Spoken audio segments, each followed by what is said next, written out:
अगर आप सिर्फ वही करते हैं जिसमें आप अच्छे हैं और जिससे अच्छी कमाई होती है, लेकिन दिल उससे प्यार नहीं करता, तो आप अंदर से खुद को कैद सा महसूस करते हैं। अगर आप वो करते हैं जिसकी दुनिया को जरूरत है और जिससे आपको पैसे भी मिलते हैं, लेकिन आप उसमें इतने अच्छे नहीं हैं, तो एक दिन आपको लगेगा कि आप बस दिखावा कर रहे हैं, आप असली नहीं हैं। अगर आप वो करते हैं जो आप प्यार करते हैं, जो दुनिया के काम भी आता है, लेकिन उससे कमाई नहीं होती, तो एक समय बाद आप थक जाते हैं, टूट जाते हैं, क्योंकि सिर्फ जुनून पेट नहीं भरता। लेकिन जब ये चारों चीजें मिल जाती हैं, जो आप प्यार करते हैं, जो आप करने में अच्छे हैं, जिससे दुनिया को फायदा होता है और जिससे आपकी जिंदगी चलती है, तभी बनता है आपका इकिगाई। यही है वो सर्कल, यही है वो केंद्र जहां आपकी आत्मा आखिरकार घर जैसा महसूस करती है। एक नया उदाहरण, इटली का 45 साल का शेफ डेविड। बचपन से उसे खाना बनाना पसंद था। हर रविवार वो अपनी दादी को ताजा पास्ता बनाते देखता, उनके साथ खड़े होकर सीखता, मुस्कुराता, खुश होता। यही उसकी पैशन थी। धीरे धीरे उसने हुनर को निखारा, पढ़ाई की, प्रैक्टिस की, अपना छोटा सा रेस्टोरेंट खोला। लोग उसके खाने से प्यार करने लगे, ये उसकी प्रोफेशन बन गई। लेकिन डेविड सिर्फ पैसे नहीं कमाना चाहता था, वो दुनिया को कुछ देना चाहता था। तो उसने गरीब बच्चों को कुकिंग सिखाने का एक छोटा सा प्रोग्राम शुरू किया। उन्हें कौशल मिला, आत्मविश्वास मिला। ये उसकी मिशन थी। और हां, उसे अपने रेस्टोरेंट और क्लासेस से अच्छी कमाई भी होती है। यही उसकी वोकेशन है। आज डेविड सुबह उठता है, खुशी से खाना बनाता है, प्यार से बच्चों को सिखाता है और शांति से जीता है, क्योंकि वो अपने इकिगाई के केंद्र में जी रहा है। ये सर्कल इतना जरूरी क्यों है? क्योंकि ज्यादातर लोग जिंदगी सिर्फ एक कोने में गुजार देते हैं। कुछ लोग पैशन में जीते हैं, पर कमाई नहीं होती, दिमाग परेशान। कुछ लोग प्रोफेशन में फंसे रहते हैं, पैसा मिलता है, बट दिल खाली होता है। कुछ लोग मिशन में जीते हैं, पर हुनर की कमी से असुरक्षित महसूस करते हैं। और कुछ लोग वोकेशन में रहते हैं, पर मकसद नहीं होता, तो दिल बेचैन रहता है। लेकिन जो लोग इकिगाई में जीते हैं, वे बीच में जीते हैं, अपने सच्चे केंद्र में।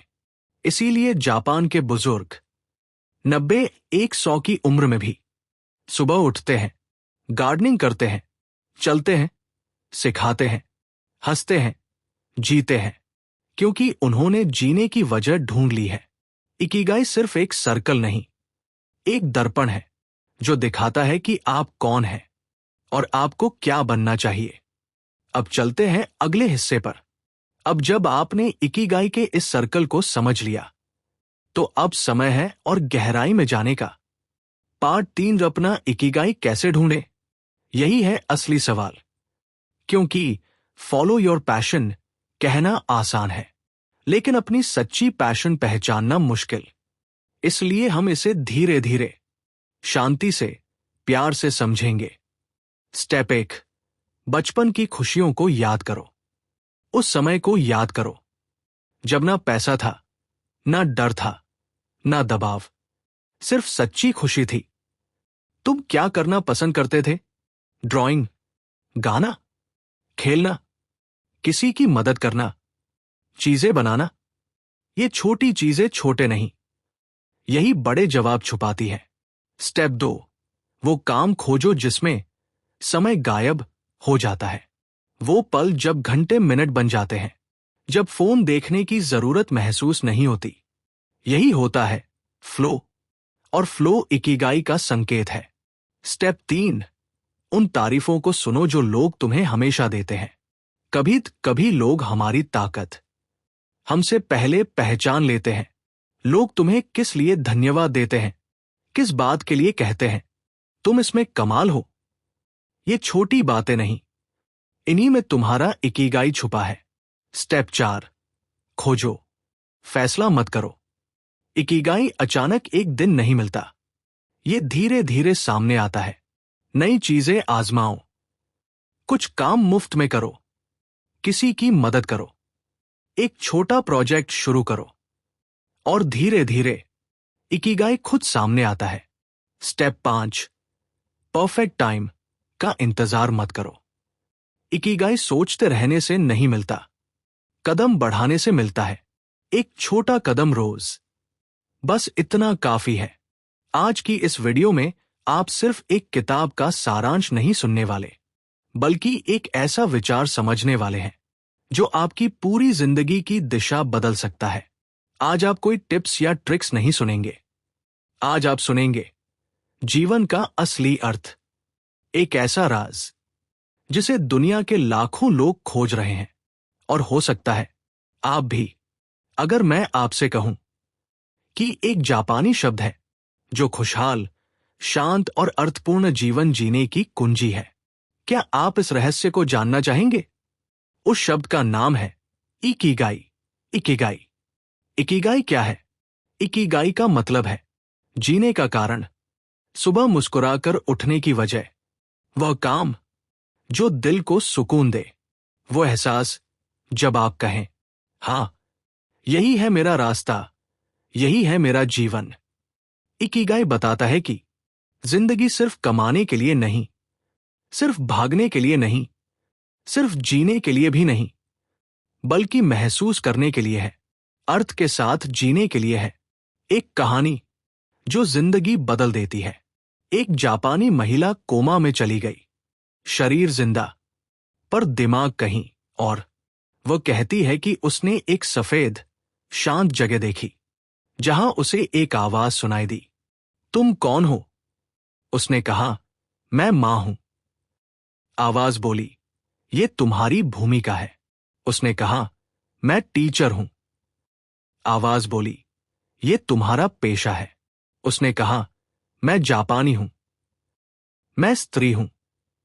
आवाज बोली, ये तुम्हारी पहचाने हैं, पर तुम असल में कौन हो?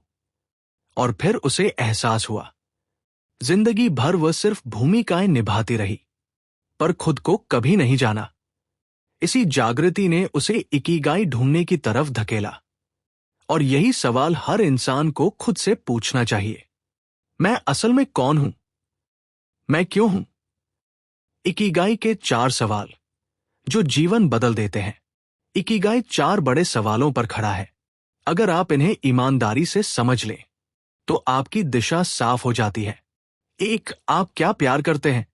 वो काम जो करने पर दिल हल्का हो जाए, जिसे करने के लिए आपको किसी मोटिवेशन की जरूरत न पड़े। शायद आप लिखना पसंद करते हैं, बेकिंग, पेंटिंग, पढ़ाना, गाना, किसी को मुस्कुराना, या बस लोगों को सुनना। ये सिर्फ पैशन नहीं, ये आपकी आत्मा की आवाज है। 2, आप किस चीज में अच्छे हैं? हम सबके अंदर कोई न कोई खासियत होती है। हो सकता है आप अच्छे शिक्षक हो, अच्छे दोस्त हो, अच्छे लीडर हो, अच्छे इंसान हो। ये आपकी ताकत है, वह चीज जो आपको दूसरों से अलग बनाती है। 3, दुनिया को आपकी किस चीज की जरूरत है? ये दुनिया सिर्फ हमसे नहीं चलती, हम भी दुनिया से जुड़े हैं। क्या आपकी आवाज किसी की मदद कर सकती है? क्या आपका काम किसी का दर्द कम कर सकता है? क्या आपकी मौजूदगी किसी को सुकून दे सकती है? यही आपकी मिशन है। 4, किस चीज से आप जीवन यापन कर सकते हैं?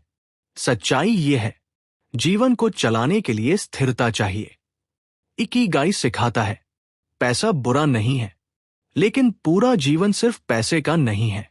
अगर वही काम जो आप प्यार करते हैं, जिसमें आप अच्छे हैं, जिसकी दुनिया को जरूरत है, वही आपका रोजगार बन जाए, तो यही है इकिगाई। इकिगाई का जादुई संतुलन। कभी देखो, कितने लोग सफल हैं लेकिन खुश नहीं, कितने लोग पैसे कमा रहे हैं लेकिन अंदर से खाली हैं, कितने लोग अपने शौक में खोए हैं पर स्थिर नहीं। इकिगाई हमें संतुलन सिखाता है, काम और दिल, पैशन और स्थिरता, खुद और समाज, इन सबके बीच का पुल है इकिगाई। उदाहरण, ब्राजील की एक महिला मारिया सुबह 5 बजे उठती है, रोटी बनाती है, अपना छोटा सा बेकरी चलाती है। वो अरबती नहीं, लेकिन बेहद खुश है। वो बेकिंग से प्यार करती है, उसे बेकिंग आती है, लोगों को उसकी जरूरत है और उससे उसकी रोजी रोटी चलती है। यही उसका इकिगाई है। यहां बड़ा बनना जरूरी नहीं, सच बनना जरूरी है। एक उदाहरण सुनिए। मिस्टर कामाडा हर दिन सुबह 6 बजे उठते हैं। सबसे पहले वो अपने हाथ आसमान की ओर फैलाते हैं, शरीर को स्ट्रेच करते हैं, फिर हल्का सा नाश्ता करते हैं। उसके बाद वो अपने छोटे से गार्डन में जाते हैं। वो वहां फूल लगाते हैं, अपनी सब्जियों को देखते हैं, फिर अपने एक दोस्त को फोन करके पूछते हैं, तुम ठीक हो ना? किसी का टूटा औजार ठीक कर देते हैं। ग्रीन टी पीते हैं, जोर से हंसते हैं और रात को चेहरे पर मुस्कान के साथ सो जाते हैं। वो कहते हैं, मुझे नहीं पता मैं कब मरूंगा, लेकिन इतना जानता हूं कि आखिरी दिन तक सच में जीऊंगा। यही है इकिगाई का असली दिल। हमेशा जीने के लिए नहीं, बल्कि जितना जियो पूरी तरह जीने के लिए। रिटायरमेंट, वर्क और हेल्थ, एक कड़वी सच्चाई। इकिगाई हमें एक ऐसा सच बताती है जिसके बारे में लोग बात नहीं करना चाहते। ज्यादातर लोग सोचते हैं कि जल्दी रिटायर होना मतलब आजादी और खुशी, लेकिन सच्चाई यह है कि बहुत से लोगों के लिए रिटायरमेंट उदासी, खालीपन, अकेलापन और कई बार जल्दी मौत लेकर आता है। क्यों? क्योंकि इंसान कुछ ना करने के लिए नहीं बना। हम बने हैं बनाने के लिए, सीखने के लिए, कनेक्ट करने के लिए, किसी काम के होने के लिए। जब लोग काम पूरी तरह छोड़ देते हैं तो वो सवालों में घिर जाते हैं। अब मैं कौन हूं? अब मैं दिन भर क्या करूं? मेरे जीवन का मतलब क्या है? याद रखिए, यह ऑफिस में 90 साल तक काम करने की बात नहीं है।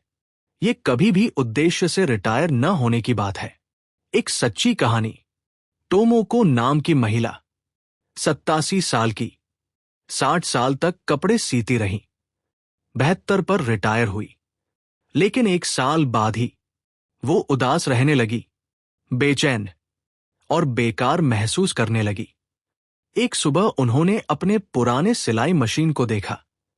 मशीन चलाई, छोटे बैग, रुमाल, छोटे छोटे कपड़े बनाना शुरू किए।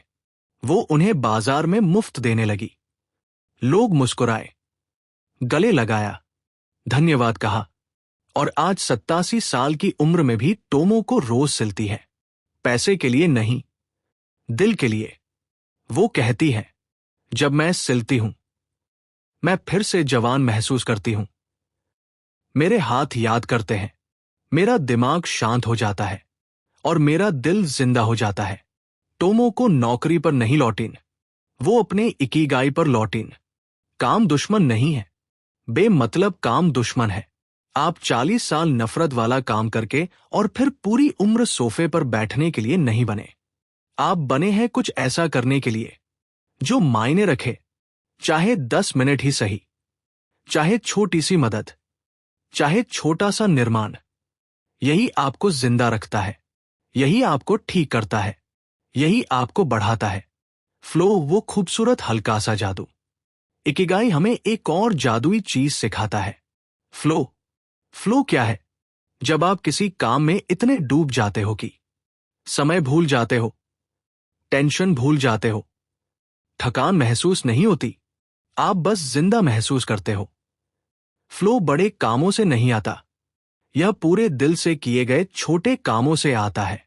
जब आप खाना बनाते हो, कुछ लिखते हो, कुछ डिजाइन करते हो, गाना गाते हो, किसी की मदद करते हो या बस प्रकृति में चलते हो, आप रिवॉर्ड के लिए नहीं करते, काम खुद रिवॉर्ड बन जाता है।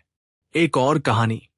केंजी नाम का एक आदमी छोटी सी दुकान में सिर्फ लकड़ी के चम्मच बनाता है। न कोई बड़ी मशीन, न शोर, न शोहरत, बस वो लकड़ी को हाथ में पकड़कर प्यार से शेप देता है, धीरे धीरे, ध्यान से, घंटे निकल जाते हैं। वो घड़ी नहीं देखता। किसी ने पूछा, क्या तुम्हें बोरियत नहीं होती? वो मुस्कुराया, मैं चम्मच नहीं बना रहा, मैं दुनिया से शांति बना रहा हूं।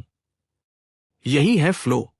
ये बिजी होने का नाम नहीं, प्रेजेंट होने का नाम है। फ्लो में कैसे जाए? छोटा शुरू करो, फोन दूर रखो, एक काम चुनो, धीरे करो, प्यार से करो, रिजल्ट भूल जाओ, प्रोसेस महसूस करो।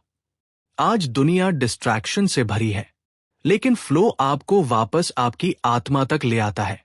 अगर आप खोए हुए महसूस करते हैं, थके हुए, जीवन तेजी से बीतता लग रहा है, भागो मत, फ्लो ढूंढो। यही आपको आपके इकिगाई तक वापस ले जाएगा। ये सिर्फ घर की सफाई नहीं होती, ये दिमाग की सफाई होती है, आत्मा की सफाई होती है। जापानी मानते हैं, जब आप अपने आसपास की बेकार चीजें हटाते हैं तो सिर्फ जगह नहीं बनती, आपके अंदर भी जगह बनती है। नई सोच के लिए, नई खुशी के लिए, नई ऊर्जा के लिए। रहस्य नंबर 3, रिवाज और सम्मान। वो छोटी छोटी चीजों को भी एक रस्म, एक पूजा बना देते हैं। चाय पीना सिर्फ चाय पीना नहीं होता, वो एक शांत समारोह होता है। किसी से मिलना सिर्फ मिलना नहीं, वो आदर होता है। खाना बनाना सिर्फ खाना बनाना नहीं, वह प्रेम होता है। उनकी नम्रता, उनका झुकना, उनकी विनम्र आवाज, ये सब मिलकर जिंदगी को साधारण नहीं रहने देते, उसे पवित्र बना देते हैं। रहस्य नंबर 4, वाबी साबी, अपूर्णता की सुंदरता। जापान हमें एक अद्भुत सच सिखाता है, सुंदरता परफेक्ट होने में नहीं है, सुंदरता उन दरारों में है जहां कहानी छिपी है, यादें छिपी है, जीवन छिपा है। टूटा हुआ बर्तन, झुर्रियों वाला चेहरा, सूखते पत्तों का रंग। वे कहते हैं, ये बदसूरत नहीं, ये जिंदा है। इस सोच से जिंदगी से दबाव कम होता है और स्वीकृति बढ़ जाती है। रहस्य नंबर 5, प्रकृति से रिश्ता। उनके लिए प्रकृति घूमने की जगह नहीं है, प्रकृति उनकी पहचान है। वे पेड़ों के बीच चलते हैं, पक्षियों को सुनते हैं, अपने हाथों से खाना उगाते हैं, मौसमों का स्वागत करते हैं। जहां दुनिया प्रकृति को कंट्रोल करना चाहती है, जापान उसे अपनाता है। पार्ट 10, हंसी, खुशी और हल्कापन, आत्मा की दवा। हम अक्सर कहते हैं, लंबी उम्र के लिए डाइट चाहिए, एक्सरसाइज चाहिए, अनुशासन चाहिए। लेकिन जापानी बुजुर्ग कहते हैं, लंबी उम्र के लिए हंसी चाहिए। ओगिमी गांव में आप एक चीज जरूर देखोगे, बुजुर्ग बहुत हंसते हैं, मजाक करते हैं, गाने गाते हैं, रंगीन कपड़े पहनते हैं, बच्चों की तरह खुश रहते हैं, क्योंकि वे जानते हैं, हंसी सिर्फ खुशी नहीं, हंसी दवा है। हंसी तनाव घटाती है, दिल को हल्का करती है, खून का बहाव बेहतर बनाती है, रिश्तों को जोड़ती है, और सबसे बड़ी बात, आपको फिर से जीवित महसूस कराती है। तो अपने जीवन में हंसी वापस लाओ।